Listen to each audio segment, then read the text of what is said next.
Hi guys, Christina here, and I'm with my dad. And it's time for another week, another episode or edition of the Weight Loss Soundbites. And this week we're going to talk about regain. Do you fear it? And do you have plans on how to make sure it doesn't happen to you? Do I fear it? You bet I do. But I went through a lot to get to this point. I don't want to go back. With that said, I have gained a little bit lately, and I need to focus on getting that weight off and not gaining any more. Because it's a continual, after a year and a half, 2 years, it's a continual fight, just like it was before, only now you've lost the weight. It's easier to keep the weight off than it is to lose the weight. The surgeries help you do that. And the surgeries also help you modify your behavior and change your habits and change your lifestyle to a healthier lifestyle. I still have that, but at the same time, I still make mistakes, and I need to get back on track and be a little better at it. I need to renew my commitment to staying healthy.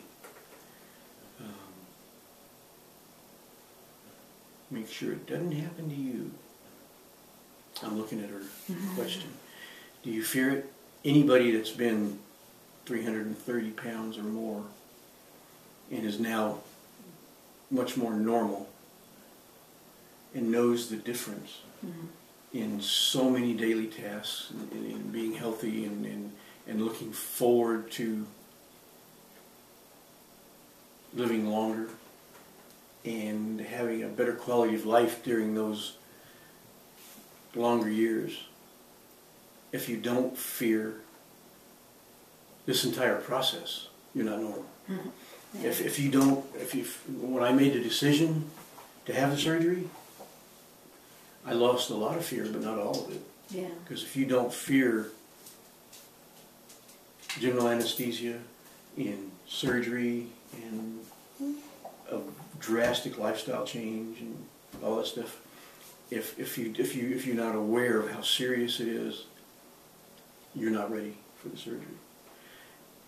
If after surgery you don't fear gaining your weight back, you're not motivated enough to keep it off. Not that all this whole process is fear-driven, but you have to be aware of the possibilities, and you have to make a conscious decision not to let it control you. You control it. So fear, I guess I'm trying to define the difference between fear and terror. It shouldn't terrorize you, but you should be aware enough to not want it to happen. That kind of fear. Right. You need to stay in control. Never give control up to anybody or anything else. Never give your control up. Never project your failure on somebody else. Never say, well, you know, I had a hard time and I didn't get the promotion and I'm worthless, so I'm going to eat. Blame yourself. If you eat, it's not that big a deal. But don't blame the situation. Blame yourself. Yeah. Because you're the one that made that decision to eat. You could have made a different decision. You could have said, I didn't get the promotion, I'm not happy about it, so I'm going to go out and jog a mile. You know, change what you do in reaction to disappointment or failure. Yeah. And it's a very conscious decision. So that constantly remind yourself, well, I'm mad, so I'm going to go eat. Or I'm frustrated, so I'm going to go eat. If you're aware, then you can say, I'm mad, I'm going to go eat. Well, maybe I won't go eat. Maybe I'll go outside and walk around for a while. Maybe I'll go shopping. We talked about addictions a couple weeks ago, so you need to make sure you don't replace one addiction with another, but that doesn't mean you can't distract yourself. That doesn't mean you can't go outside and enjoy it. Doesn't mean you can't fix yourself something healthy, which will force you to slow down and let the emotion go away, because sometimes those emotions are short-lived. I'm mad, so I'm going to eat. Or if you say, well, I'm mad, so I'm going to make a picnic lunch, and I'm going to go get in the car, and I'm going to drive to the park, and I'm going to have, and while you make that picnic lunch, make sure it's healthy. and you get to vent, you get to get the steam out, you get to you get to delay the reaction, which is going to mellow out the reaction. And I don't know, don't make instantaneous decisions that are unhealthy. Yeah. Force yourself to slow down. Like that old saying, slow down and smell the roses. Slow down, remember where you are, where you've been, and that you're in control, and that you're a winner, and you're going to persevere. And then you're going to start feeling better about yourself again, saying, I did it. I got through that, and I won. And that will boost your confidence for the next time it happens. One step at a time. I think that's regain is what I feared the most, because I'm like, okay, it comes off and it's coming off, and I'm still a year out, so I'm still kind of new but kind of not. I'm in the routine, and let's say I get to my goal weight, and what's to say it's not going to start going back up the other direction.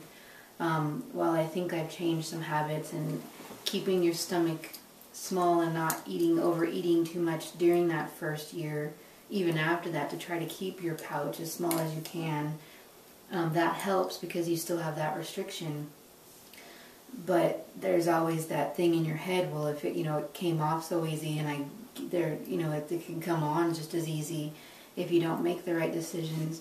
And I thought, I don't know what people's opinions, but I thought, once I get to maintenance or my goal weight, and I've been there for a while, I thought maybe if I knew and I kept that in my mind that I wanted to still, you still need to exercise, you still need to work at it. But if I had a 5 or 10 pound limit, that where if I reached, okay, I've gained 10 pounds and that's it, I got to get real serious, I got to get back to basics or whatever, or step up whatever I'm doing. I don't know if that's a good thing to do, set that kind of a limit for yourself to where you kind of... That helps you stay aware of your position, where you are, and that's always a good thing. But don't forget, and we need to check with our doctor, our favorite, Dr. Peterson. Yeah. Because if memory serves me right, it's not uncommon for somebody to lose, bottom out, and come back up about 10 pounds and then level out. Because that's where your body hits bottom and it kind of adjusts and it finds that new happy metabolism, medium kind of thing. So don't panic if after you've reached your goal weight and 2 or 3 months later you gain 5 or 10 pounds and then level out. Just be aware. Be conscious of. And remember, in your former life, scales were your enemy. In your new life, scales are your friend.